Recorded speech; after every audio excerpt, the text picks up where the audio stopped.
Welcome back to the Messy Reformation.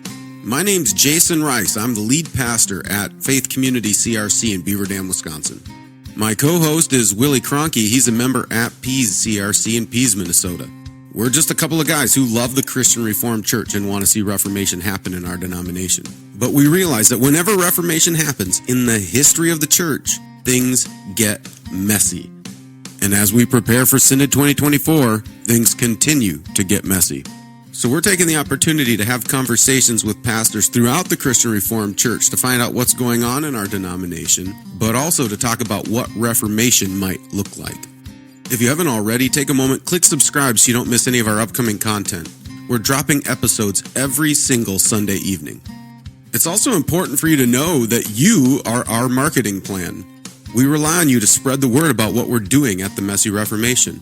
We rely on you to share our content. We also rely on you to give us 5-star reviews and provide good feedback for this podcast so that the algorithms put out our content further into the world.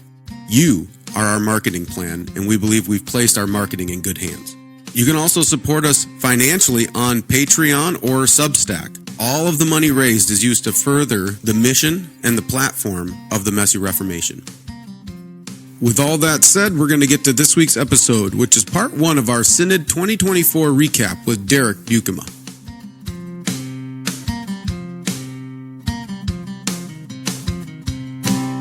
Well, we're really thankful to have Derek Buikema joining us on the Messy Reformation this week as we continue to reflect on what happened at Synod 2024 and just how that's impacting our churches and what that means for us and the future of the Christian Reformed Church. So, Derek, thanks for coming on and chatting with us. Yeah, man. Good to be here. Yeah. So I'd be curious. We normally ask people what your role was at Synod and what advisory committee you were on, but being that you were president of Synod, it's pretty well known what your role was and what you did at Synod 2024. So I'd be curious. We asked this of Dan DeGraff recently too. Most people knew that Synod 2022 was going to be a pretty influential synod. Synod 2023 was going to be influential, but many people were expecting 2024 to be what they've been calling a historic synod, one that people look back on kind of changing the shape of the denomination. And so when what kind of was going through your mind as you were allowing your name to stand as president for such a big synod? Yeah, man, that's a good question. I think that I don't know. I guess I didn't think about it enough. I was just sort of like, well, I got nominated, so I think that you just let your name stand then. And the only part that I thought that the only time I was like, maybe I shouldn't let my name stand is that you had to put like your spiritual gifts on your bio for election. And that just felt so weird to me to try to take this assessment and put the spiritual gifts that I was like, maybe I'm just going to say no so that I don't have to put spiritual gifts on a bio. I just like, it felt like flaunting your spirituality. Like, yeah. And being like, oh, well, I have the gift of faith, so you should definitely vote for me because I have the gift of faith.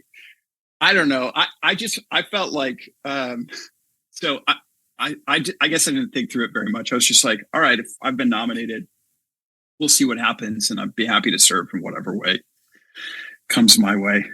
Yeah, for sure. Well, and you kind of knew, you had some experience from serving as vice president in 2022 and doing some of that. So you were one of the delegates, if I remember rightly, that had some of the most experience in leading a meeting like that as well. Yeah, that's true. There weren't a ton of nominees who had experience as an officer before. And I don't know what the reason for that was, but yeah, there just wasn't a ton of officer experience.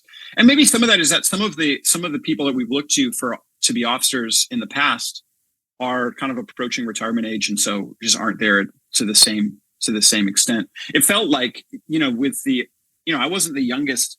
I'm not 40, but I wasn't the youngest officer, and so it felt like it was sort of a new generation that was moving in, and sometimes that thing has to happen. So there just is of necessity not going to be a lot of experience because it was a new generation that was kind of stepping in to try to serve the denomination that we all love.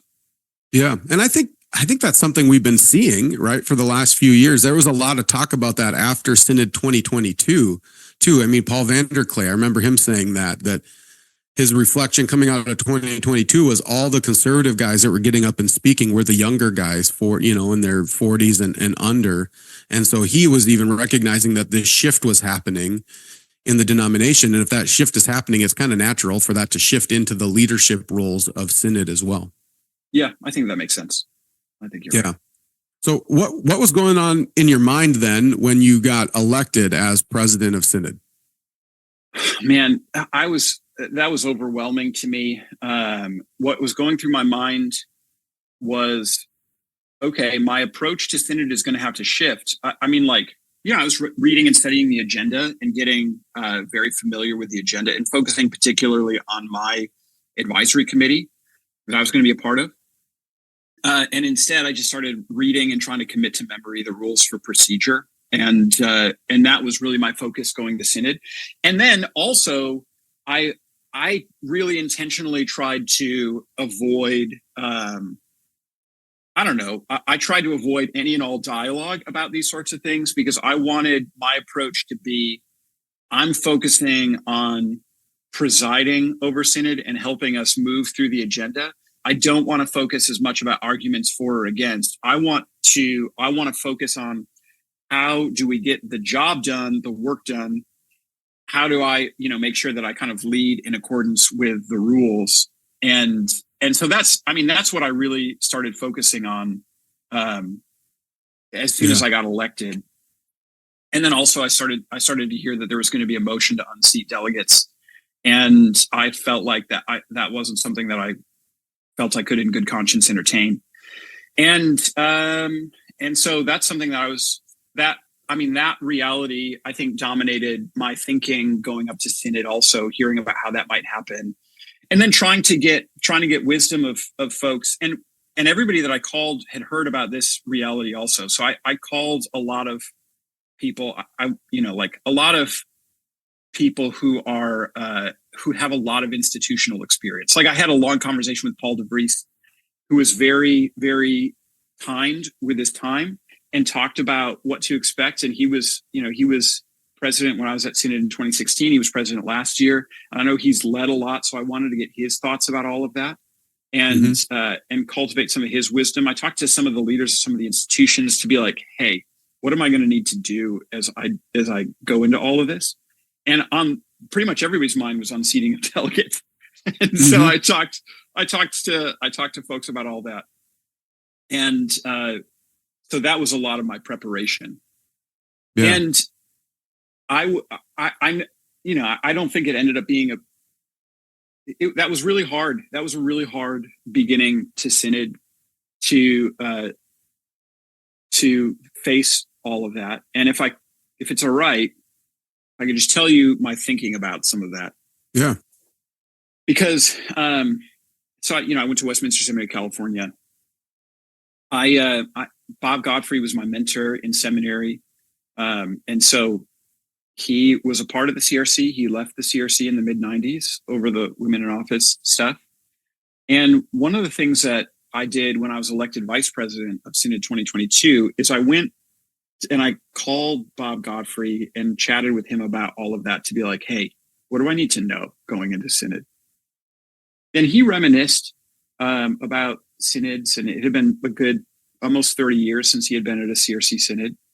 And what was really striking to me is the pain that he still expressed about some of those times. I'm just how hurtful it was. And one of the things that he said was, one of the things that still gets me is not just that we lost. And he said, but I think that the other side changed the rules to get their results in just clear, it's like clearly contravening the ordinary ways that Synod was supposed to operate. They changed the rules to get there. Okay, so, and as I thought about this and I thought about kind of a motion to unseat, it just seemed to me that to do so would be to change the rules. And I didn't want to do the same thing that was so hurtful to Bob Godfrey, even 30 years later. I didn't want to do something that would be, even if it could be done, that where you technically Synod can do whatever it wants, but it shouldn't do whatever it wants. It should operate in accordance with the rules. And so I felt like, as I was approaching Synod, knowing that this was going to happen, the thing that just kept coming to mind was, I want to maintain operations as regularly as possible, insofar as it kind of falls on me to do that. Because if there has to be some kind of division within the denomination, I want genuinely for it to be as peaceable as possible.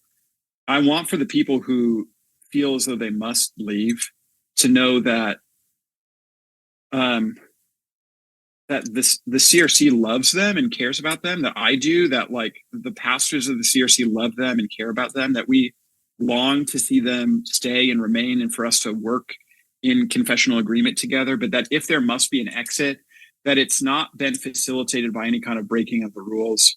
Because I just want to avoid a generation from now, that same like pain existing in the heart or life or mind of anyone that felt that person had to leave because of a rule change. So anyway, that's probably more than you wanted to know, but struggling with that reality, if it were to arise, was really dominated my thinking leading up to Synod. I'm sure. Yeah, and I think it's helpful for listeners to hear that, because you caught some heat from that, right? From conservatives. Yeah. There were some of the conservatives were pretty upset, pretty frustrated with that, how that all went down, and so. But I've said this to a lot of people, because I've had people talking to me about the whole unseating thing, and I've said, and in principle, I'm with you. It doesn't make sense for us to have delegates in our assembly who don't agree with our confessions, right? It just doesn't make sense to have that. But in practice and theory, it's very different to try to figure out how that looks like and how to work that out, right? And we actually sorted some of that out at Synod this past year with the limited suspension and all of that. We did sort it out for future Synod so that it's very clear now moving forward. Yeah, that's right. There's a lot of clarity moving forward, and the rules are established now for how Synod has to operate. Those rules weren't in place for this Synod, and so I didn't want to operate based upon rules that might exist by the end of Synod, but don't exist at the beginning of Synod. And I'm forgive me, because I mean, like, this has been a lot of what I've reflected on in the days since. And so, I mean, some of the push, the Lord is working in everything. And so some of the push to unseat delegates made it so that I was like, well, I've got to think through how to address this public declaration for agreement. And I mean, what I decided was I was just going to ask people that couldn't stand for it to come and talk to me. And in God's providence, I'm really thankful that happened. There were like 10 people that came and had a conversation with me and with some of the other officers then in the officers' lounge down below where we were meeting. And I'm really thankful for that, Jason, because I think that it takes a lot of integrity to do that, because in certain sorts of ways, like it would have been the easiest just to have everybody stand. But the fact that there was this unseating thing that was happening meant that it was in the consciousness that not everybody had the same understanding going to Synod. And in the lack of that kind of understanding that needed to be resolved, I thought that there had to be an intentionality for conversation. And the people that were willing to come and talk to me, I just am perpetually grateful for them, because I do think that is an act of courage and an act of integrity to be like, hey, so this is where I'm at, and I just want you to know, I want you to know where I'm coming from and why I didn't stand. And to be able to talk to them, I really appreciate it. And then, like, everybody in that group was like, we're here to do our work in accordance with the confessions. Like, we made a covenant that about all of that. And everybody who was there really held up their end of the deal. They were so honorable.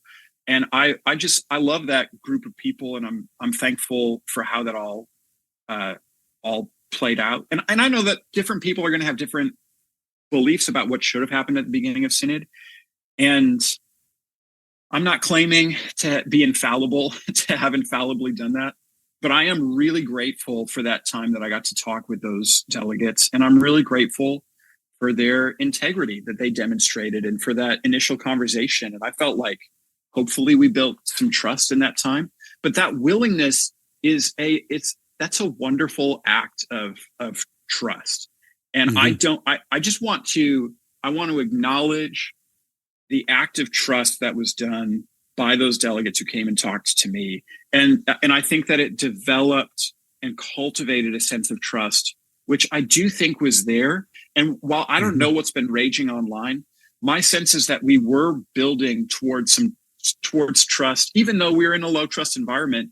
I feel like we were building towards that. And it took a lot of integrity on the part of those individuals who didn't stand and then came and talked to me to do that. And so I will always be thankful for every one of those folks. Well, and I think, and I wasn't there, so I was watching online. So you don't get a full feel for the room when you're watching online, but just watching the deliberations, you can tell the tone was different. The floor, like there were a couple moments that got really intense, but for the most part, you could see that a tone was set at the beginning. One, that we're going to hold to our confessions, and that these officers who didn't feel like they could stand for the covenant for office bearers or the form of agreement or whatever, that they were going to work in line with that. And so they weren't trying to really come in and undermine everything all along. They were just trying to make their case. And it wasn't yelling and screaming on the floor. It was, here's a conversation. And they did that in a way that was so honorable, Jason. Like all of those delegates, that's something that I think is really honorable, and I'm really grateful. And somebody like Ryan Schreiber, that guy, I love Ryan Schreiber, and I think that he approached Synod with so much courage. Like it takes a lot of courage, like genuine courage, to go into an environment where you assume you will probably lose, and to then experience being on the losing side of votes, but to continue to engage in a peaceable way that wasn't really attacking folks, but was trying to make the case in as best a way as possible for why Synod should go in a different sort of way. And then also was encouraging people to do the same sort of thing, to act with integrity and honor. That's a genuinely courageous thing to do, to go and to fight in that kind of way. And so I think that there was a lot of real beauty in the way that like Ryan was engaging, and Paul Verhoef, I really appreciated how he was engaging. And, again, like he articulated a position that was the losing position all throughout Synod. And then as Synod was coming to a close, he came and was, and just gave some gifts for me to bring to my kids. And they loved them, some Canadian Smarties and stuff like that. And so I thought, again, like, here's somebody who has been clear where he stands and has articulated a position that has then not been carried by the body. And then to approach the end of Synod and still try to like be kind and express kindness towards my children is something there's a strength of character there that I think is really beautiful, and I'm really grateful for. And I could just go on and on. I am really thankful for all of that. Yeah. Well, what would you say it was most surprising for you coming into it? You've had some experience as a vice president before, but what was most surprising in your role as president at this Synod? Or what weren't you expecting? Yeah, it's a good question. I mean, I think that this is maybe part of my issues, but like I ran through like every possible scenario about what would happen. So it didn't feel like there was that much that was surprising. Sure. And I don't know if, what I think was surprising? The deliberation on salvation issue is something that I think was really a surprising deliberation. And I was surprised, I think, by how good that discussion was. And I thought that it was pretty cool because I don't know. I just don't remember a time in Synod where there was such regular quoting of like the canons of Dort, the Belgic Confession, the Heidelberg Catechism. It was a genuine desire to think confessionally about all of this. And I think that was Synod at some of its best, right? Where this sort of shows up, and this salvation issue is raised. And I think that ultimately, as the majority report was, being deliberated and then ultimately defeated, and then the minority report was taken up and ultimately approved, I think that it was so interesting because, obviously the motion to table the majority and move to the minority at the very beginning failed. And so you would assume that then the majority would pass. But enough people had their minds changed by the deliberation to be like, hey, I think that we got to go with the minority report on all this. And I think that the sticking point seems to be that Synod didn't want to enter into like a marrow controversy like the Presbyterians have gone into. And I think that what Synod want to be really clear about is that salvation is based upon God's action. It's contingent on God's action in election, and it's not contingent upon our repentance, but our repentance is a fruit of God's election. And I think that Synod was like, it seems to be that the majority report isn't as clear about that as we would like. And therefore we want to be really careful to make clear that, that God's action is determinative in salvation. And so they were abstracting it from the way that it's like commonly used, where somebody will say, this isn't a salvation issue, to mean this isn't a big issue. Instead, it was moving it, I think, into a confessional space to be like, well, let's be careful about using the word salvation issue in general, because we could confuse what it is that we mean, and we could lead to an assumption about that, like, that I don't know, that it's our repentance that is what's determinative in salvation rather than God's saving grace. Yeah. Well, and so I wrote an article for the Abide Project on this, and it didn't get a lot of traction, so nobody really read it. But I wrote it saying some of along the lines of like, this whole language of salvation issue is not helpful. It's not. Calvin never used this salvation. There were things that were lawful, and there were things that were unlawful, and then there were some adiaphora, like things that weren't that important to deal with. But he didn't use lawful or salvation issue stuff. And that, I think it does just confuse it. And you said, it has been used as like, well, if it's not a salvation issue, then it's not important. And so we shouldn't discuss it. And so I think, there's a lot of people that have had a lot of conversations about the whole salvation issue thing, but I seem to be in agreement that it's just not clear enough language for us to be putting into our documents. And so, some people I think misunderstood Mary Vandenberg when she was trying to explain it on the floor too. But as I've told other people, I've had a lot of conversations with Mary Vandenberg. I was in conversation with her as I was writing my article for the Abide Project. And so I know she's theologically sound and right on this. She just was making that same point. Like, this is not helpful language for us to be using right now.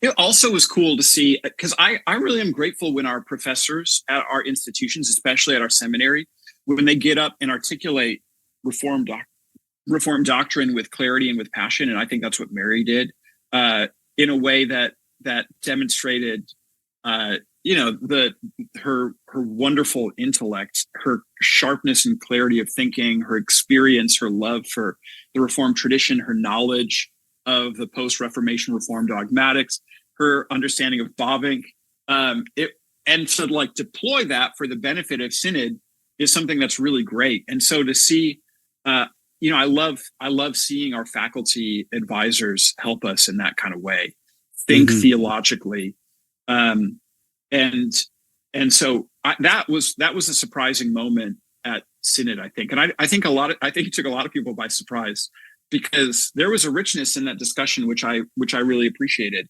and so that I think was my surprising moment. No, that's good. So we always ask people too, what generally encouraged you about Synod and the decisions that were made and what happened? So I think that the church is benefited by clarity, and I think that there's been a lot of confusion related to gravamen. There's been some confusion related to discipline, and I think that the church is benefited. I think the church is benefited by Synod acting to provide the necessary clarity in these places, and I think that the denomination is also benefited by the size of the majority of the votes. That this isn't something that has been decided by one or two votes, but that this is a 70 or 75% majority on these matters, and that's something that I think encouraged me. That and again, I mean, so I took up the gravamen issue the first night. I made sure we took that up the first evening that we were deliberating. I wanted to take some stuff that was going to be easier to work through at the beginning, so people got a sense of how you speak at Synod, how you get into the queue, how you use voting. And then I wanted for us to steer right into what was maybe the most potentially divisive matter. And some of that was I wanted to avoid the uncertainty that would pervade if we kept putting that off. Psychologically, it's more difficult to deal with uncertainty than it is to deal with bad news, to be waiting to find out if you might get bad news. And so I mean, some of the way I viewed my role is I wanted to try to care for all of the elders and deacons and pastors and advisors, everybody that was there. I wanted to care for them by trying to provide clarity as much as possible, as quickly as possible. Mm-hmm. And to steer us into some of that really heavy stuff right away, so that, I don't know, so that nobody was left wondering about where things might be. And I thought that it was going to be best for everybody, and it was going to lower the anxiety level and give to us this place where we could all be more at peace and have less fear, because we were aware of the state of play. We were aware of where the body was at. We were aware of where things were going. That's what I really wanted. And I think that Synod acting with really decisive majorities all throughout and providing so much clarity about the processes that classes and churches have to follow, that we all are obligated to follow now. I think that ideally, the thing that I'm hoping and praying is that it might resolve some of the anxiety and the turmoil and the tension that at present exists in so many different classes. That's one of the things that I heard all throughout Synod, is how many classes are just really churned up about all these kinds of issues, and how that really creates an exceedingly difficult environment for people to operate in. And my hope and trust is that the fact that Synod has provided so much clarity around this, in what the discipleship process and the discipline process looks like going forward, I hope that might genuinely create more peace across different classes as we live into these decisions. I also was really encouraged by the way that people engage. Now, nobody's perfect, so not everybody. And I think we have to be really careful not to put the burden of perfect speech on people. Now, if people slipped up here or there, didn't say things like they should have, that's going to happen. We are all infallible. But there was such a, even in the midst of some of the tension, and while it would sometimes start to rise, in general, people were there to try to do the work faithfully and to engage as best as they could.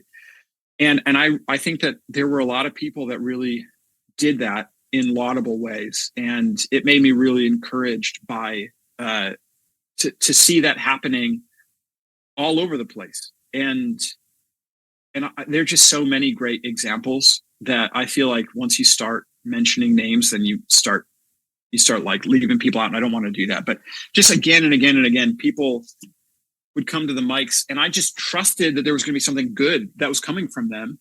And not all of those people were on the same side of every issue, but I just trusted that they were that they were approaching this with good faith, and that they were there to help everybody think through this with clarity. And the fact that that kept happening was highly encouraging to me in the midst of something that was very contentious. For us to engage in that sort of way was really good. That's all we have for this week. If you want to help us out and support the Messy Reformation, another thing you can do is sign up for our newsletter through Substack. That way, you'll get episodes and summaries sent directly to your email inbox. It will also give us the opportunity to communicate with our audience, which is one of the biggest struggles of a podcast. So head over to the Messy Reformation on Substack and sign up for our newsletter. But until then, don't forget this is Christ's church, and he bought it with his blood. And we've been warned that wolves will come in trying to destroy the flock. So keep a close watch on your life and on your doctrine. Preach the word in season and out of season. And keep fighting the good fight in this messy Reformation.